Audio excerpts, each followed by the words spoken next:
paz, queridos. Amém. Primeiramente, quero agradecer a todos que estão aqui. Nossa, vocês não sabem como é que meu coração está em ver todo esse povo lindo aqui. Amém, Jesus. As pessoas que eu amo, pessoas que fazem parte de uma caminhada minha, de uma parte importante da minha vida. São testemunhas de muitas coisas que Deus transformou, mudou na minha vida. Vocês são presentes de Deus precioso na minha vida. Aleluia. E uma forma de retribuir o presente que vocês são é trazer das boas novas do Evangelho, aquilo que possa, de alguma forma, acrescentar valores ao coração e à vida de vocês, à sua família, sobretudo à família de vocês.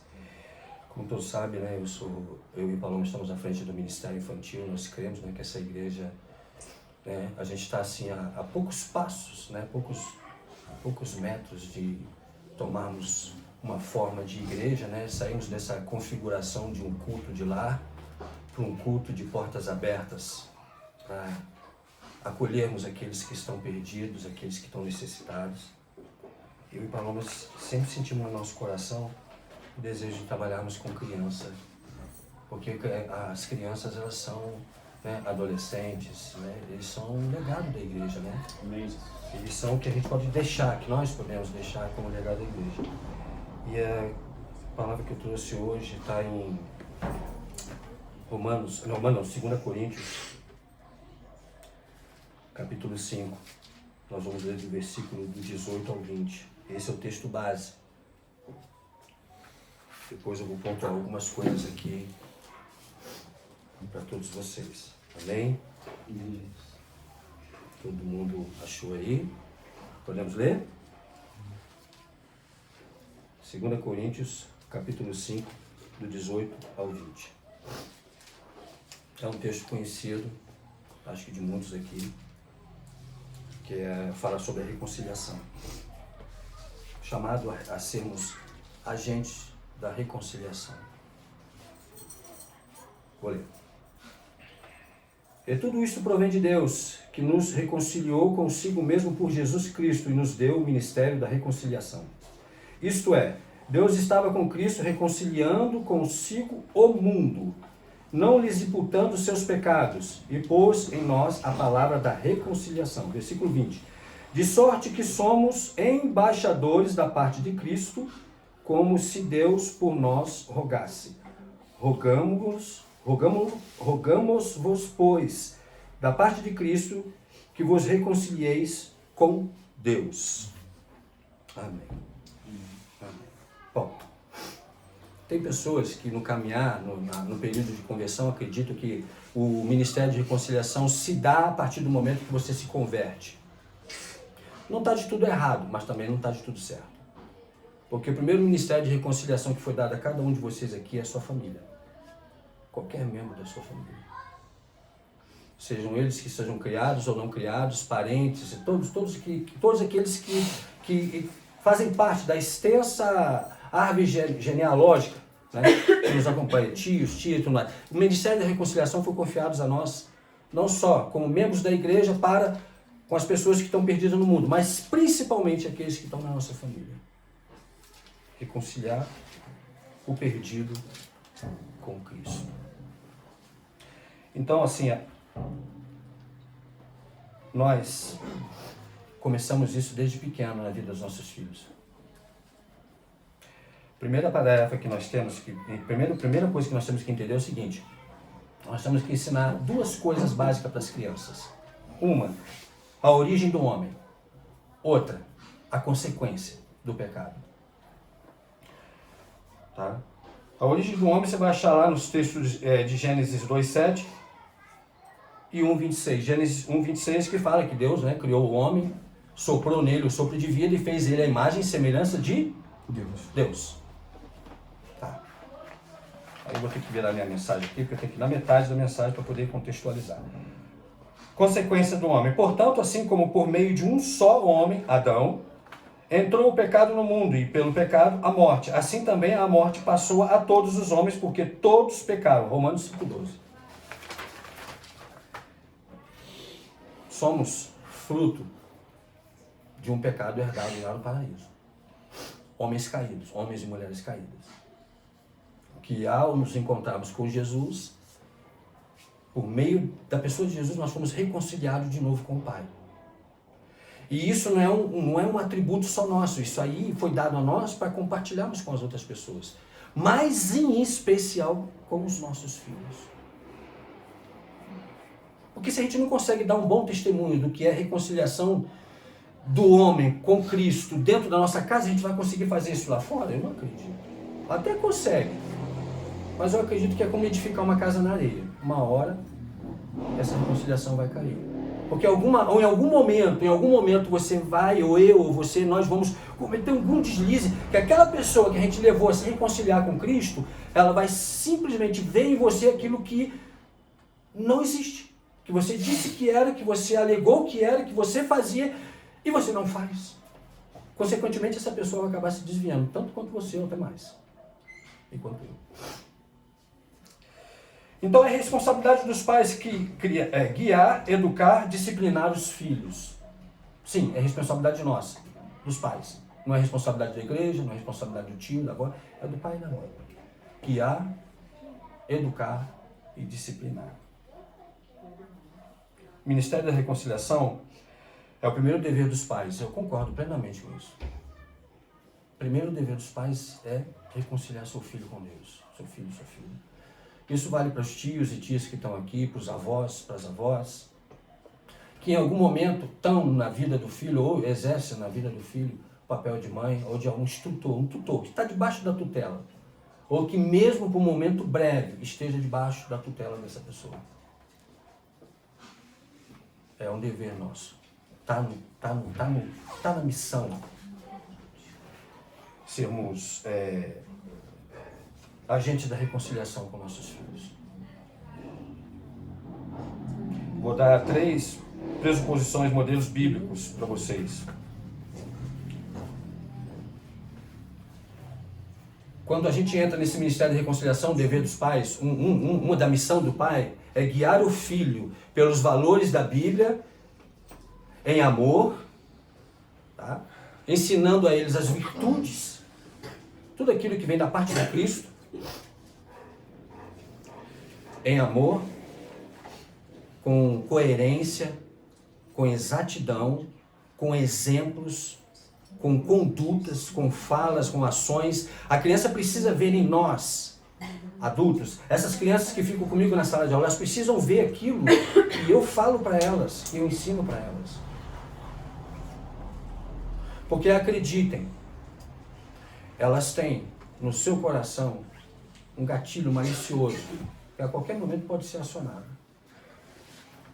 E elas sabem pegar a gente nos pontos fracos. Elas sabem identificar onde é o elo fraco, onde é o elo.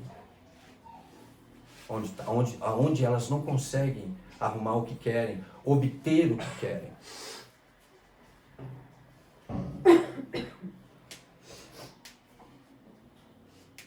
Todas as nossas ações, tudo aquilo que a gente ensina, tudo que a gente fala para as crianças, para os nossos filhos, para os nossos sobrinhos, para os nossos netos, tem que estar em acordo com a Bíblia, tem que estar em concordância com a palavra de Deus. Uma das missões que vai de encontro com o que o Jorge falou aqui, ele não sabia, mas a mensagem tem tudo a ver com o que ele falou sobre buscar o reino de Deus. A Bíblia, ela nos foi dada para ensinar essas crianças que as Escrituras levam primeiramente essa criança a Deus, depois aos outros, mas primeiro a Deus. E isso, via de regra, vale para o casamento, vale para os relacionamentos, para os namoros, para as cortes, vale para tudo. O primeiro é Deus, depois os outros. Primeiro é Deus, depois os outros. Primeiro Deus, Grace, depois o seu marido. Primeiro Deus, Grace, depois seu marido, depois sua filha. Primeiro Deus, primeiro Deus, depois a sua família. A Bíblia, toda ela ensina, toda ela direciona a pessoa. Primeiro o reino de Deus, primeiro a Deus, depois os outros. Isso evita uma das maiores ciladas que acontecem nos dias de hoje dentro do contexto de família, dentro do viver na família. Pais que criam altares aonde Deus deveria de estar lá, onde o Espírito Santo deveria estar lá, e está o seu filho ou a sua filha nesse altar. Quando a gente consegue construir essa ideia na criança, ó, primeiro Deus, depois papai, a gente destrói esse altar. Esse altar pertence só a Deus. Não que a gente destrua, perdão, o altar continua, só muda o objeto de adoração. Em vez de ser o filho ou a filha, se torna o Espírito Santo de Deus. Essa é a parte da missão. Segunda parte da missão, como eu acabei de falar agora, ensinar a origem do homem, mas ensinar por quê. Por que acontece tanta coisa? Porque eu acredito que em algum momento na vida de vocês, pais, mães, tias, tudo que vocês estiverem aqui, um filho, alguém perguntou assim, por que o homem faz o que faz? Por que aquela mulher fez aquilo? Por que aquele jovem, aquele adolescente fez aquilo? Por que eles fazem o que fazem? Porque somos frutos de uma descendência caída, de um homem caído. Um homem que caiu. Um homem que caiu em pecado. Portanto, somos, por meio de Adão, filhos do pecado. E para sermos chamados filhos de Deus, como hoje eu olho para vocês, vejo todos filhos de Deus aqui, foi porque a gente teve um encontro com Cristo. A gente teve um encontro com a palavra dele. E até os dias de hoje a gente caminha, ou pelo menos se esforça para caminhar à luz dessa palavra. O peso desse pecado não está mais sobre nossas costas. Mas tem muitas pessoas aí fora que estão vivendo debaixo disso. Então assim, temos que ensinar para nossas crianças que o pecado tem uma consequência. Precisamos ensinar isso para eles. É um dever nosso. Não só dos pais. Eu, que estou ali como professor, Paloma, que está como professora. É um dever nosso. Amém, querido? Amém. O alvo da paternidade é educar uma criança pelo caminho da salvação. Que seja moralmente responsável, sensível aos princípios bíblicos. Criar a criança, educar a criança pelo caminho da salvação. De uma maneira responsável e que elas desenvolvam essa sensibilidade pela palavra de Deus. A Joyce, às vezes, ela me pega com umas peças assim. A Diana. Puxou a mãe. Oi? Puxou a mãe. Não, ela pega mesmo, ela pega. Porque Jesus, assim, a gente vê que a essência desse amor, desse ensinamento está entrando no coração dela. Puxou a mãe.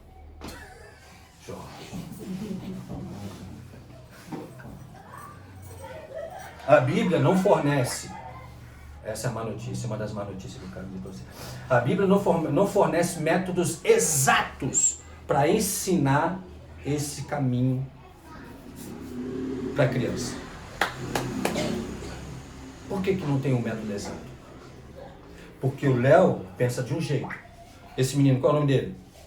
Davi, seja bem-vindo, Davi. Davi pensa de outro jeito. Léo reage de uma forma, Davi reage de outra. Mas, todavia, aqui dentro, tem princípios eternos que se aplicam a eles dois. Princípios eternos da palavra de Deus, se aplica aos dois. São esses princípios que a gente trabalha, de formas diferentes, de maneira diferente, que Davi consiga entender e que o Léo consiga entender. Os princípios eternos.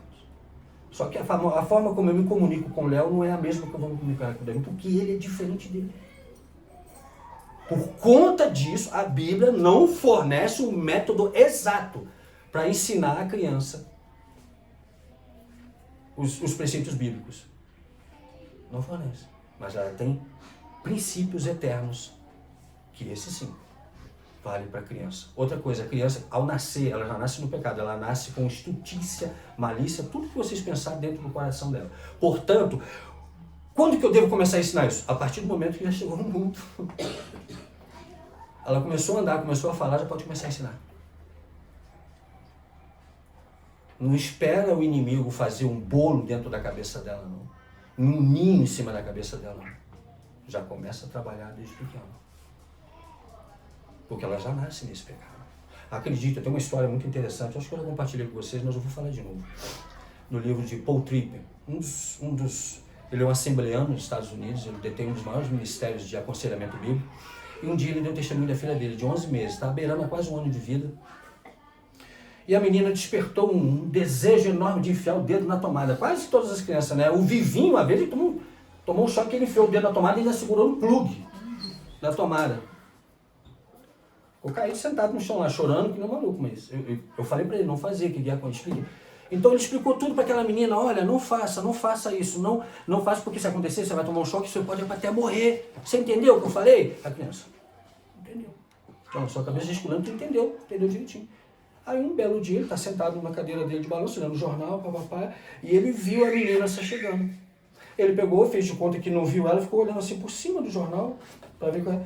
A menina veio em direção a ele, chegou pertinho dele, aí olhou para cima, aí tá lá no jornal. Ele sentiu, ele viu que ela estava ali pertinho, ele continuou lendo o jornal, ela virou as costas, olhou a tomada e foi em direção à tomada. Mas o melhor do testemunho não é esse não, o melhor do testemunho vem agora. Quando ela estava chegando perto da tomada, ela fez isso. Ela parou e olhou para trás, para ver se o pai estava vendo. 11 meses de vida. Ela pensou, vou olhar para ver se ele não está vendo. Porque eu vou lá e enfio o dedo na tomada. Então ela virou para frente e foi em direção à tomada. Ele pulou em cima dela e inventou que o mal acontecesse. Enfim, ele usou esse testemunho para dizer para vocês. Se engana quem pensa, uma criancinha tão pequenininha, tão inocente. Não é. Lamento. Não é inocente. Um pecador já. Já é um pecador. Porque ela foi orientada que não era para botar o dedo naquela tomada, que um mal grande ia acontecer na vida dela. E, por ser desse jeito, crianças assim, elas desenvolvem um intuito muito, elas desenvolvem uma habilidade fabulosa de manipular os pais. Elas são ótimas para fazer isso. Muito boas. Não pense que elas não são, porque elas são. Elas conhecem, elas têm um diagnóstico pronto, 24 horas aceso na cabeça delas. Aquele ali eu não posso fazer isso, aquela ali eu não posso pedir isso, aquele ali eu posso fazer assim, aquela ali não dá para chegar desse jeito. Porque senão eu vou me dar mal. Elas têm um diagnóstico pronto.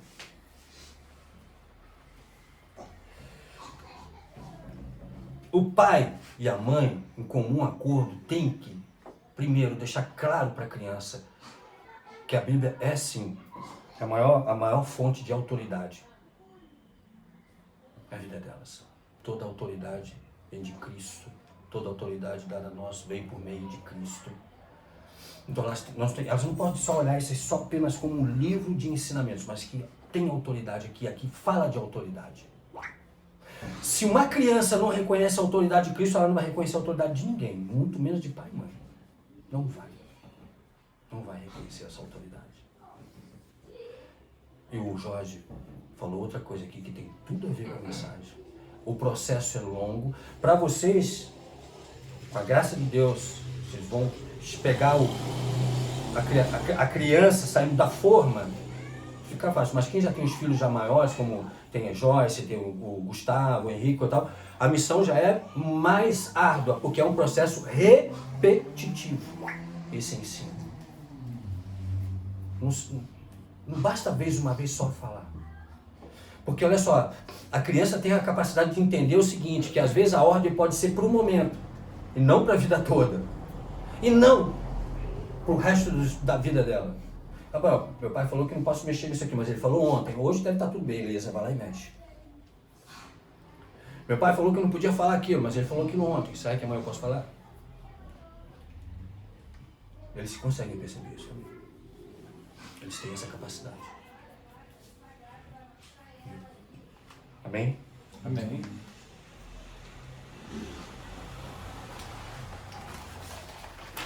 Deixa eu voltar aqui. Falamos da natureza do homem, explicar da natureza do homem, né? Que o homem pecou, por meio de um homem ele pecou, e por causa disso ele caiu em desgraça. E todos que vieram depois dele já vieram nessa desgraça toda, nessa bagunça. Ela precisa, só que tem um detalhe que tem que ser ensinado. A queda do homem não o privou de ser uma pessoa boa. Não privou da sua dignidade básica, dada por Deus a ele. Não o privou.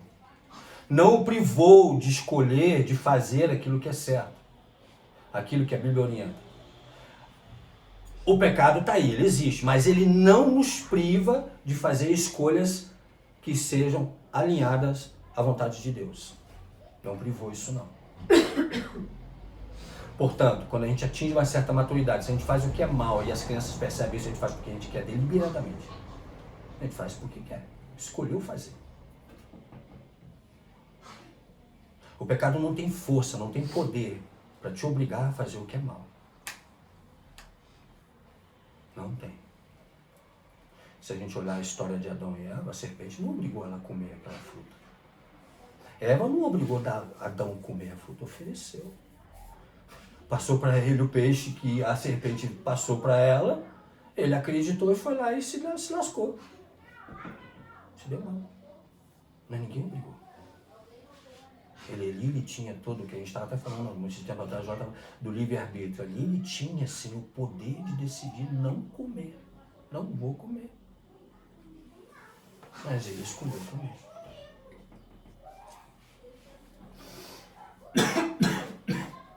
Mas a natureza do homem agora está sujeita a um comportamento depravado. É isso mesmo, a palavra é essa, depravado. Aí eu fui pesquisar no dicionário, quando eu li, eu me deparei com essa palavra depravado. Eu falei assim, nossa, que palavra interessante, depravado, né? Tudo que eu fazia uma como é que eu digo? Eu tinha um conhecimento dessa palavra que não tinha nada a ver com a tradução. A melhor tradução que eu achei foi essa aqui, depravação. Ato ou efeito de estragar ou alterar algo para pior. Perversão ou corrupção. Porque eu sabia que tinha alguma coisa a ver com perversão e corrupção, mas agora olha só, esse trecho que eu achei interessante. Ato ou efeito de estragar ou alterar algo para pior. Ou seja, está dizendo que é um ato de transformar uma coisa ruim em algo pior. Tem tudo a ver com a natureza do homem caído. Ele já nasceu em algo ruim. Somos o resultado de uma ação ruim. De algo ruim. E a natureza depravada em nós faz com que a gente torne essa coisa ruim em algo muito pior. Daí você entende por que no mundo acontece tanta coisa. Aquela pergunta que eu por que chega para mim e pergunta, por que a pessoa, por que o homem faz o que faz, por que a mulher faz o que faz, por que a humanidade é assim? Porque a gente escolhe piorar o negócio, em vez de melhorar. E só tem um jeito de melhorar. Jesus. Eu costumo dizer, vocês podem não concordar, e é um direito de vocês. Eu costumo dizer que somos incapazes de querermos fazer o bem por nós mesmos. Tem que ter a presença do Espírito Santo de Deus dentro de nós. Eu vou dar um testemunho aqui para vocês, não se espanta não. Um dia eu estava fazendo um serviço aqui na casa do Jorge, e eu pedi ele uma broca. E ele me deu o estojo dele de broca, eu vi um monte de broca, uma broca R6. Olhei assim, a broca estava novinha. Perfeito. Adivinha o que veio no meu pensamento? Tem um monte de broca aqui, né? Eu vou pegar essa broca. Sabe o que foi que me esmagou o coração naquela hora? 1 Coríntios 10:31. Quer comais, quer bebais, ou quer façais qualquer outra coisa, fazei para a glória de Deus. Se eu pegasse aquela broca do meu irmão, estaria glorificando a Deus? Naquele exato momento eu era essa coisa ruim. E se eu pegasse aquela broca e botasse no meu saquinho de broca, eu seria uma coisa muito pior do que aquilo. E acredite, os filhos observam isso tudo. Eles observam tudo. Eles observam tudo. Os filhos são imitadores dos pais? Nem sempre. Muitas coisas eles imitam os pais. Algumas coisas, algumas atitudes, eles fazem deliberadamente por vontade própria. Muito pode ser inspirado pelas ações dos pais. Pode ser. Mas muito pode ser da própria natureza pecaminosa que está nele. E nela. Isso pode acontecer. E é uma guerra, gente, vocês não fazem a menor ideia. Ela é travada do levantar ou deitar. Todos os dias nos seus lares, em suas famílias. Todos os dias. Todos os dias. Eu vou citar aqui, tem vários elementos provenientes desse homem caído. Achei vários elementos, mas eu escolhi 2 maravilhosos.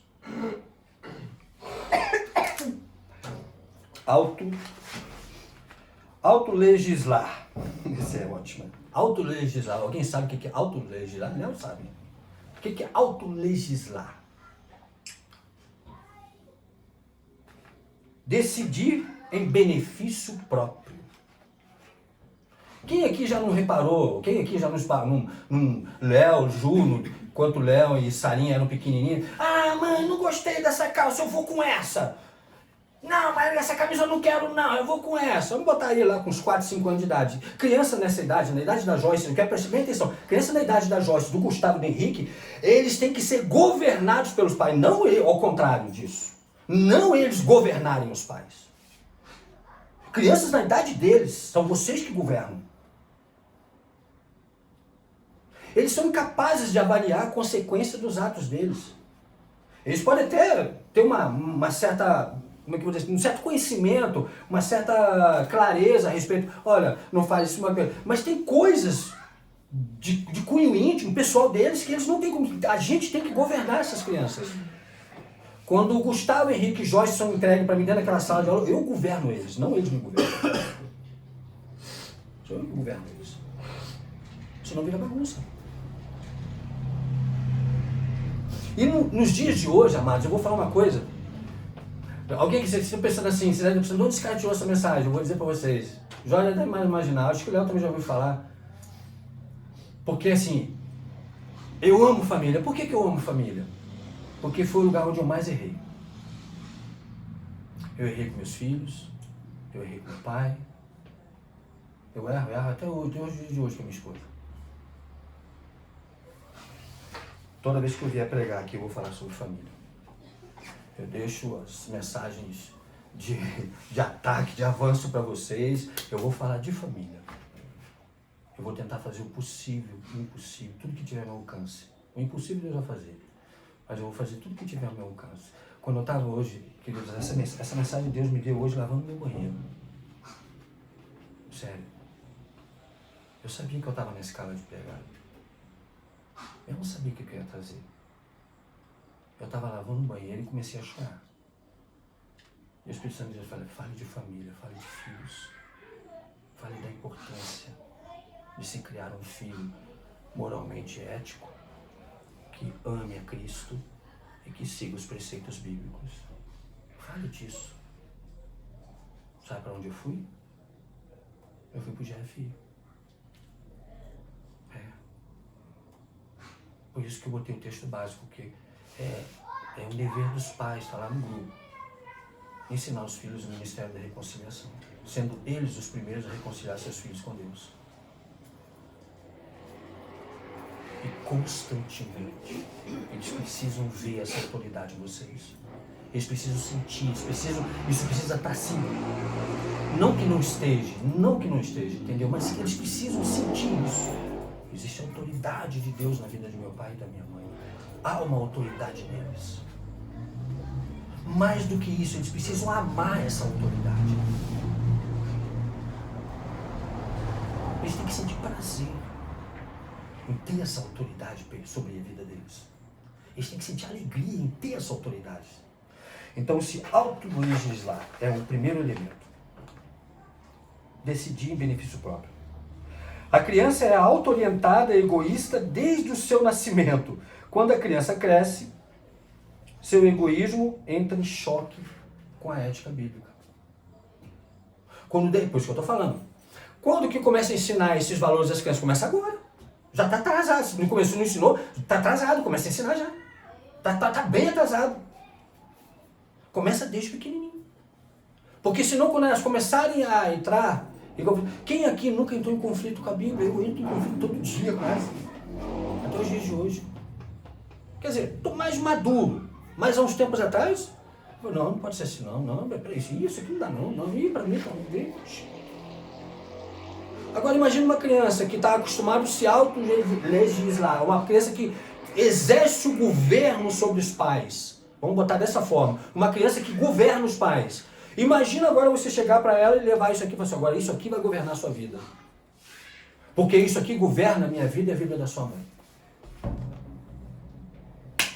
Para ela é só um livro. O que importa para ela é o que ela tem, o que os olhos dela alcançam, o que o coração dela sente, baseado naquilo que é semeado nela, que é dado a ela, por meio de seus pais, por meio de seus tios, das suas vós. É isso. Vai entrar em conflito, vai entrar em mútuo, vai dar muito conflito. A missão vai ficar mais difícil. Não é impossível, mas fica mais difícil. Tenta fazer isso com uma pessoa de 30, 40 anos de idade. Meu irmão, é um ovo de dinossauro. Aí vai, sei lá, quanto tempo para chocar.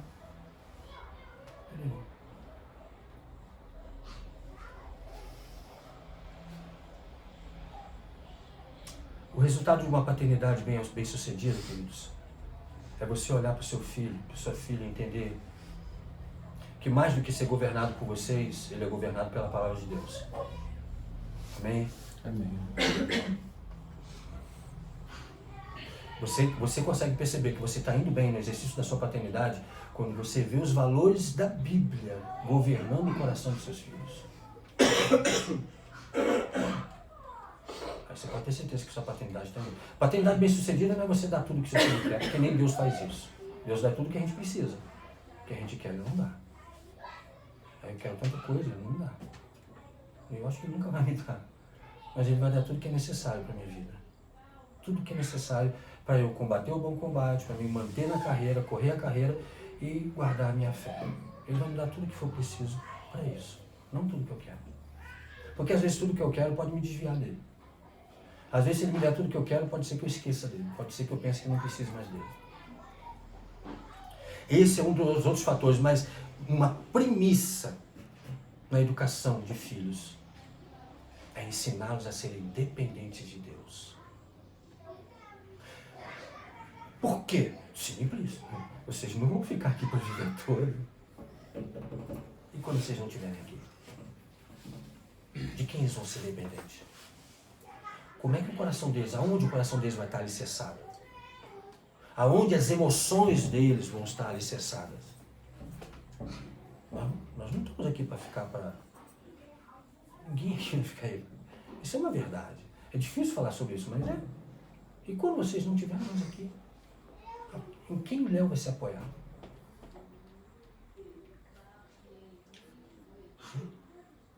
Amém? Estão entendendo? Segundo elemento. Esse também é muito bom. Autogratificar. Satisfazer o desejo do seu eu. Estou pensando que criança não pensa só nela? Eu acabei de ler um tópico aqui agora falando que a criança cresce egoísta. Ela nasce já com esse pecado de egoísmo. E você já deve ter visto isso na Joyce, já deve ter visto isso no Gustavo, já viram. Desde não querer compartilhar o mesmo brinquedo, coisa e tal, não querer dividir, esse é meu, esse aqui. Isso não é. O autogratificar-se. Fazer em benefício próprio. Benefício deles. Isso tem que ser mudado. Isso tem que ser tratado com muito cuidado. Ensinar a criança a compartilhar. Ensinar a criança a esperar. Mais do que isso, ensinar a criança a entender que, ainda que ela não tenha o que ela tanto busca, não existe nenhum mal, não é pecado a criança querer uma coisa. Pecado é quando ela quer muito aquela coisa. Entendeu? Isso é pecado. Porque aí aquilo vira o objeto da adoração dela, vira o objeto do desejo dela, ela esquece de Jesus, ela esquece de Bíblia, ela esquece de paz, literalmente esquece. Ela vai acordar e pensar, e no meu eu vivo isso lá em casa, gente. Com Mônica. Ansiedade. Por causa de querer ou prometer algo para uma criança. Eu falei uma vez, primeira, quando a gente estava aqui caminhando, falando sobre educação de filhos, eu falei com o Gleice uma vez, uma frase que ela nunca esqueceu. Eu falei assim, olha, escolha bem as suas lutas com seus filhos. Escolha muito bem. Uma vez escolhido, lute. Escolheu bem a sua luta? Joia, olha, não, você não vai fazer isso. Olha, Matias, não dá para fazer isso que eu estava. Vai até o fim. Não volta para trás não, cara. Senão você vai se mostrar uma pessoa instável para ele. E acredite, ele vai tirar proveito disso. Ah, vai. Com 30 anos. Com 30 anos. Ele vai tirar proveito disso. Já vinha com 6. Não dá mole não. Ele escolheu a batalha mesmo, vai até o fim. Vai até o fim.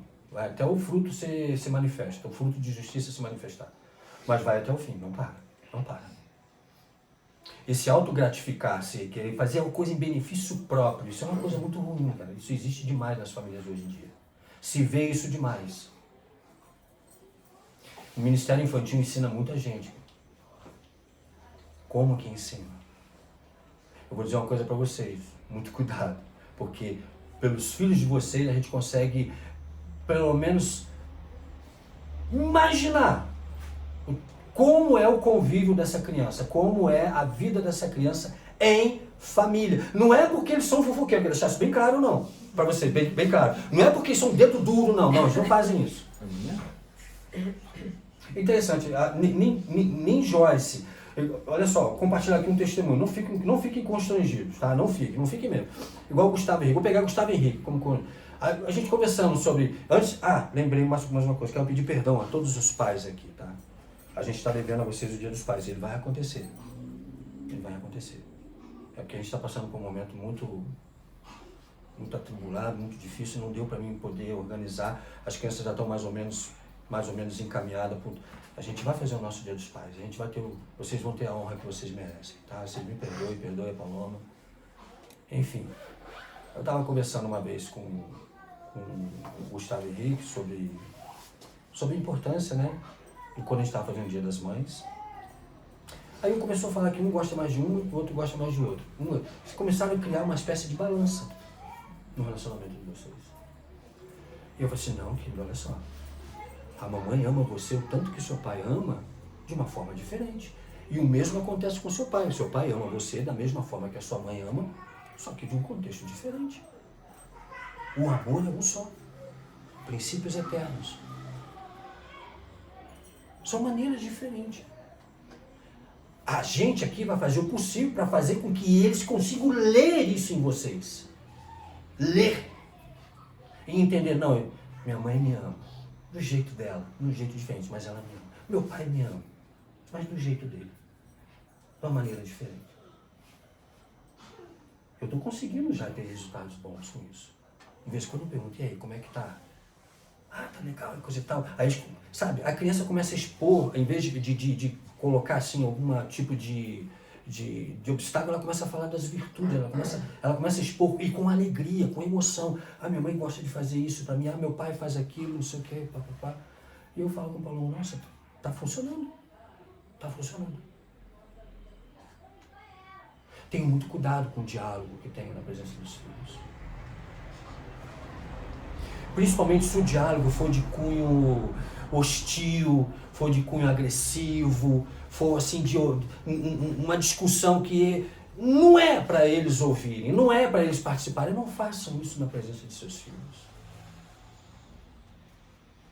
Tem um filme chamado, procurem depois, pesquisem, esse filme é maravilhoso, Compromisso Precioso. Eu queria viver isso na minha vida. Pode ser que eu viva isso com a Bruna, no casamento com o Paloma. Pode ser que eu veja isso com ela. Onde o sobrinho chega pro tio porque o pai simplesmente abandonou a empresa, abandonou tudo para cuidar da mãe que sofria de Alzheimer no estado avançado. É uma obra de ficção, mas é linda a mensagem que o filme passa. E o tio falando, querendo dar lição de moral pro garoto. Ah, fazendo isso, seu pai largou tudo por causa desse casamento. Ele não sabe o que é casamento. Aí o garoto olha pro tio e fala bem assim. Tio, tudo que eu preciso saber sobre casamento, eu aprendi vendo o casamento dos meus pais. Olha, esse é o ápice. É um ápice de uma relação bem sucedida, gente. Falo isso no sentido bom, no sentido positivo da discussão ali. Tudo que eu preciso saber de casamento eu aprendi vendo o casamento dos meus pais. Vendo, ele usou essa palavra, vendo o casamento dos meus pais. As crianças são observadoras, elas observam tudo. Observam tudo à volta de vocês. Tudo. Elas veem tudo. A partir do momento que ela está debaixo do seu teto, ela está observando tudo. Ela observa você, a Ju, como vocês são como casal, como vocês são como adoradores, como vocês são como servos de Deus, como autoridade. Tudo. Elas observam tudo. E elas levam esse negócio é tão sério que elas levam isso na sua bagagem. Acredite, elas levam isso na sua bagagem. Até aquilo que eles reprovam, levam isso na bagagem. Até que isso eles condenam. Falamos desses dois elementos. A criança não é capaz de controlar seus próprios desejos, tá? Eu estou falando de crianças assim, como Joyce, como Gustavo. Eles não são capazes de controlar seus desejos. Léo já tem maturidade para isso. Davi, né? Davi tem maturidade para isso, tá? São jovens, adolescentes. Eles já têm maturidade para controlar esse impulso. Crianças como elas não conseguem controlar os seus desejos. E é tarefa de vocês, pais, ensinar elas a controlar isso, para que elas não sejam dominadas pelo desejo da carne, pela vontade da carne delas, mas sim guiadas pelo Espírito. Tudo feito em amor, com sabedoria, com zelo, com testemunho. Amém? Amém. Tá todo mundo entendendo até aqui? Amém.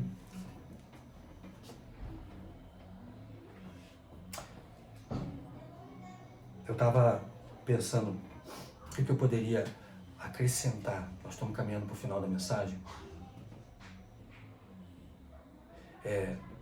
Falei do exemplo de Paul Tripp, né, dessa criança da malícia, para provar para vocês que tem muitas pessoas, né, que acham que uma criança de 11 meses não tem maldade no coração. Tem sim, eles têm uma maldade, e pode ser uma maldade involuntária, mas ela existe.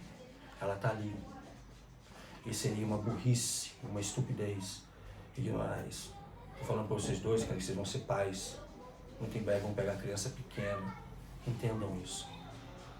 Já se cerquem, já se preparem para justamente acolher essa criança dentro de um ambiente onde vocês vão ensinar valores éticos, morais. Nós vamos falar mais para frente, nas próximas mensagens, eu vou falar sobre autoridade, sobre respeito às autoridades e entre outros valores. Mas eu queria deixar hoje para vocês essa mensagem aqui. O leito familiar, o ambiente familiar é o primeiro ministério de reconciliação que Deus deu para vocês. Não foi na igreja, não, foi lá. Foi o primeiro ministério de reconciliação. As ações, as suas escolhas, as falas, o amor de vocês tem que refletir o amor de Cristo. Precisa refletir o amor de Cristo. Precisa mostrar para eles o amor de Cristo. Precisa transbordar o amor de Cristo na vida deles. É muito importante isso. Além de vocês estarem criando essas crianças moralmente éticas, moralmente ética, mas bem ajustadas, bem preparadas para a vida, não para o mundo, né? Tem pessoas que falam assim, eu estou criando filho para o mundo, está criando filho para o diabo então, porque a Bíblia fala que o mundo morre no diabo todos os dias. Todos os dias uma parte dele vai morrendo, e a gente está vendo isso acontecer. A gente cria filho para a vida. Você está criando uma filha para ser esposa, querendo você gosta ou não, ser mãe, ser uma adoradora. Vocês estão criando futuros maridos, pais. Então assim, vocês são aquele cartão cravejado de pontinhos que está dentro da criança. Quando pensar em amor, eles vão lá, cair a engrenagem daquele buraco que está escrito amor. Quando pensar em briga, discussão, como é que eles reagiam? Como é que vocês se comportavam na hora de discutir? Como que vocês resolviam os problemas de vocês? caso eles assistissem, caso eles vissem, como vocês se comportavam na presença dos filhos de vocês. Quando alguma coisa não saía do jeito que vocês queriam. Quando alguma coisa não acontecia do jeito que vocês queriam. Como vocês reagiam aos olhos dos filhos e filhas de vocês. Quais estratégias vocês usavam? Qual o exemplo que vocês deixaram para eles e deixam para eles? Pretendem deixar para eles? Paz. O objetivo maior de se criar um filho, uma filha, baseado, tendo como fonte de informação as escrituras sagradas, é preparar justamente seres humanos, pessoas que são o contrário disso que a gente está vendo aí fora. Pessoas que realmente foram criadas para a glória de Deus, porque mesmo a gente sendo, a descendência do primeiro homem, a descendência do homem caído, existe um propósito divino, e isso tem que ser passado para eles com muito amor. Existe um plano divino para nossas vidas, existe um plano divino, existe um plano, um propósito divino para nossas vidas. Glorificar o nome do Senhor por meio de nossas vidas. Por se isso não trouxer um sentido melhor para nós, se isso não trouxer para nossas vidas assim, uma motivação, algo, se isso não fizer a gente, se isso não for o fogo que faz a gente levantar e encarar o mundo, encarar a vida, eu não sei mais o que é necessário, o que precisa para que isso aconteça. Eu não sei mais. Eu fui criado para a glória de Deus, cara. Léo foi criado para a glória de Deus, o filho foi criado para a glória de Deus, Joyce foi criada para a glória de Deus. Só que ela não sabe ainda. Ela precisa aprender. E são vocês que vão ensinar. Vocês contem com a nossa ajuda. O que a gente puder fazer, a gente vai fazer. O que tiver nosso alcance, a gente vai fazer. O que eu ver que está saindo fora, eu vou chamar papai e mamãe para conversar. Eu não vou privar os pais de aprender a corrigir aquilo que precisa ser urgentemente corrigido em seus relacionamentos, para que isso não afete a educação e a formação dos seus filhos no futuro. É um dever meu. Não fazer isso é ser omisso. E isso eu não vou ser. Por último, quero deixar aqui para vocês, para encerrar, duas coisas que vocês têm que tomar muito cuidado. Paternidade permissiva e paternidade restritiva. Um pai que deixa tudo, uma mãe que deixa tudo, está errada. Um pai que não permite nada, uma mãe que não permite nada, está errado. Ambos os exemplos são necessários? São. O que tem que existir é um equilíbrio. Um pouco de permissivo, um pouco de permissivo e um pouco de autoritário. Seria o pai autoritário. O pai autoritário. Eu fui por um longo tempo na minha vida um pai autoritário. Depois, da noite para o dia, eu virei um pai permissivo. Aí eu comecei a estragar meus filhos. Ali eu comecei a estragar eles. E ali, como eles já eram pessoas da idade do Léo, do Davi, eles já começaram a perceber onde estavam os elos fracos. E como eles podiam usar isso em favor deles mesmos. E eles fizeram isso muito bem, tiraram nota 10 na lição. Eles fizeram isso muito bem. E eu vi a ruína dessas ações, desse desleixo, dessa negligência minha, bem diante dos meus olhos, refletido na vida dos meus filhos. Eu vou fazer o possível para não ver isso na vida deles. Eu tenho certeza que vocês também vão fazer. Então tenha sempre isso, equilíbrio entre você, Gleice, entre você, Jorge. Permissivo e autoritário. Tem coisa que ela não pode, tem coisa que ela pode. Hora, momento, tudo na hora certa. Amém, queridos? Amém. Tudo certinho? Amém. Amém? Eu finalizo a minha mensagem aqui, dizendo para vocês que a paternidade é o mais belo desafio que Deus poderia nos dar. maternidade é o mais divino, mais belo desafio que Deus pode nos dar. Façam bom uso disso. Trabalhem bem nisso. Sejam cuidadosos com isso. Porque seus filhos serão cobrados. Por mim, por Deus. Amém?